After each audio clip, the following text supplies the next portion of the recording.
Hey guys, welcome back to my channel, Leilani of Barbados. I'm doing this video a little bit differently because NBC Universal has been trying to copyright strike me for using footage of the episode, even though I've been trying to use it for research, commentary, and educational purposes, and that's covered under fair use. So, you know, but this episode is episode 2 of season 1, and it's called A Snow Mountain of Trouble, but I think it should be called Thumbs Up. So smash the thumbs up button and also wait till the end so I can tell you how I tie that in. Anyway, to NBC Universal, thumbs up. So season 1, episode 2 starts out with this hospital drama, which is getting really tiring. Mary made this comment about Jen smelling like hospital, which was a total dig at her and a very déclassé thing to say to somebody who has been giving their time to somebody in crisis. Jen has been in the hospital with her aunt for a week. So there are two things that I think of happened here. So I'm gonna go back to this footage which really bothered me. Jen and I used to be good. The footage of Jen gifting Giuseppe Zanotti shoes to Mary. I honestly wonder if Jen and Mary were ever friends. Usually they have like two head honcho bitches, and those two women are the ones with the biggest stories, the biggest personalities. And then you have these sort of supporting actresses around them. And I think that Mary and Jen were supposed to be the big head honcho boss bitches of the episodes, and then they found out that they don't like each other. I love you. I think what happened was that egos got involved. So Mary probably had this week of Jen being in the hospital with her aunt and thought, you know, let's just film without her. She's not here. And then of course, Jen comes back after all this frustration of not being able to have the show go on without Jen, and Mary decided, like, I'm really pissed off with this woman. Like, I don't like her. She held up filming. She was in the hospital. I thought they could just film without her because, like, hello, I'm here. The talent has arrived. And it didn't work out that way. So as soon as she saw Jen, she made this comment, which makes no sense.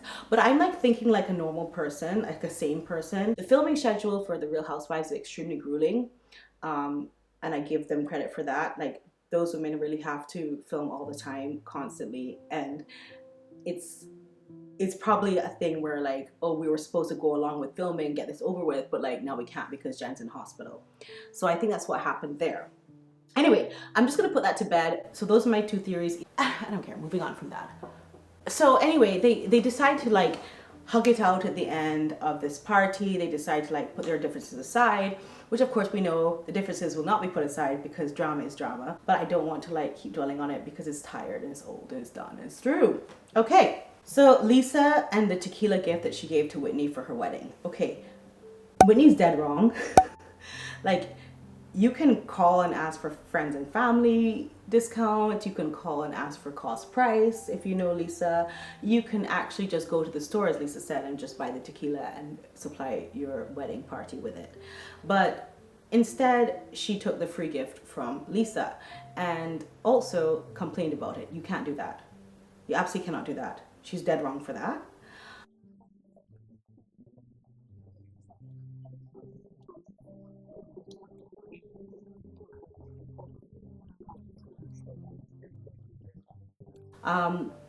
But also, this is a heads up to all the Jersey housewives who I care deeply about.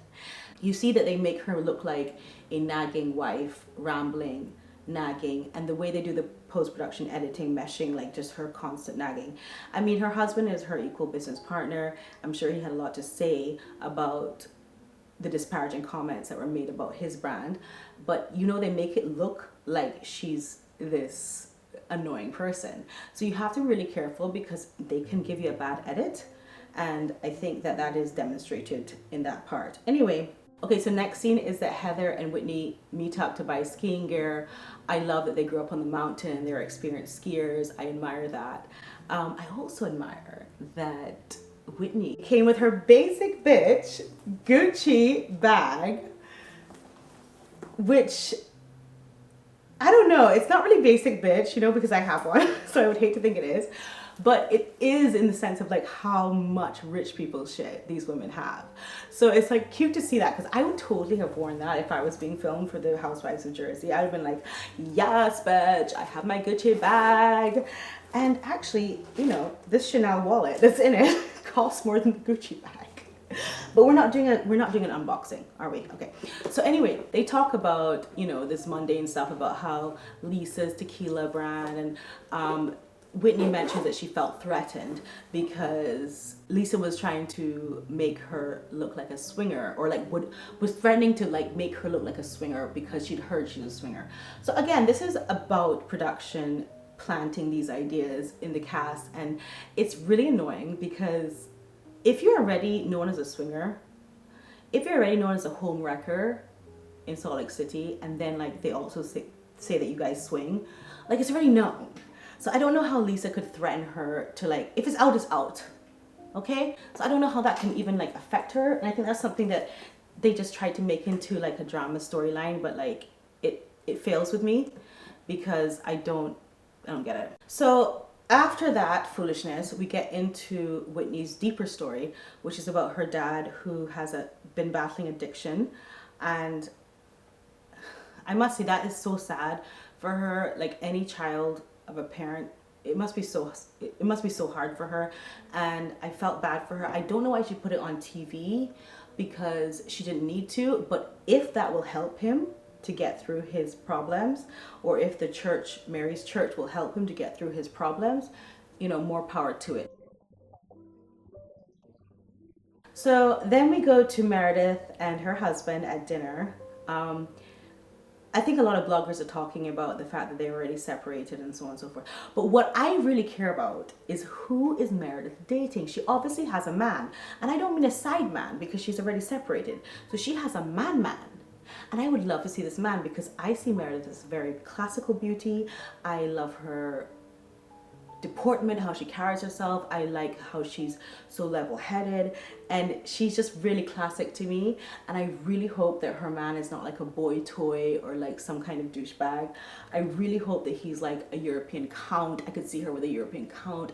I just want to see him. So can we just see him, please? I really need to see him so that we can decide whether we approve or not. I want to see the man. Let's cut all of this husband thing out. We know you're not with him anymore, the husband. Just let's show us the man who you're actually with. Okay, and then we go to the dinner that the girls all have together, and it takes them 3.5 hours to get ready. But Jen has 3.5 people getting her ready, which is like she sat there like, people putting on her clothes, people putting on her shoes. And I just have this idea about Jen. Okay, so Jen is married to a Muslim man, right? So in Islam, Muslim men are allowed to take up to 4 wives as long as they can provide for each wife equally. So I think she's just trying to spend as much money as she possibly can to make sure that no other wife would come in, because there would not be a budget for a second person. Like how there wasn't a budget for me in the Real Housewives of Jersey, because they already had 8. So there was no budget for me. Like, I feel like I get you. I get what you're doing. You're making sure there's no budget for like another wife to come in.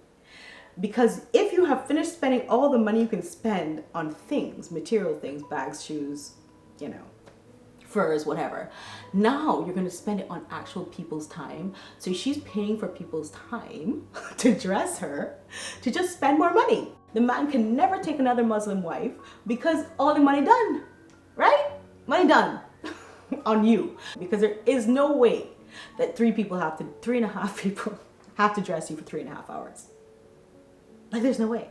So this is a dinner where the swinger threat is brought up. I feel like Lisa did not know anything about that. And you do see this a lot on the Housewives show, where like obviously production, you know, plants a seed and one party knows and the other party doesn't. And I feel like Lisa did not know what she was talking about.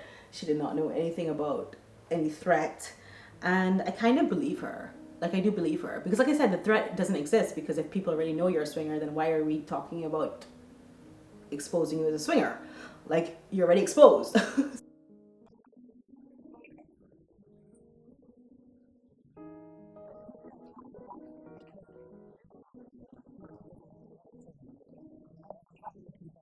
And so we come to the end of the episode. This is where we get into Generation Z. So I feel like us grown people should not get involved in Generation Z code and like what is a thumbs up versus a middle finger up, because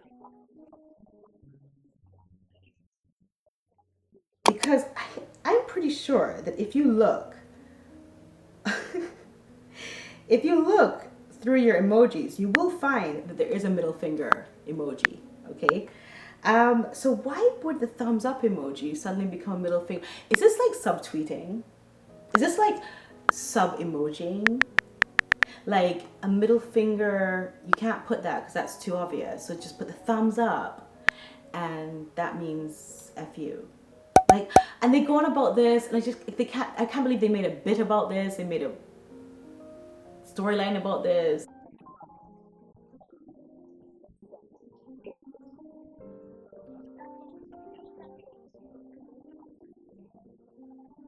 Lots of love, and guys, please join me in my next video, which is going to be on episode 3, which episode 3, I must tell you, is actually the episode where I was like, I can do this, like I can actually continue to watch this show. Episode 1 and 2 not so much, but episode 3 got me hooked, and I really wanted to like go on a marathon binge watch, but unfortunately I'm doing it in real time, so I can't watch all the episodes at once. But episode 3 is what made me want to do that.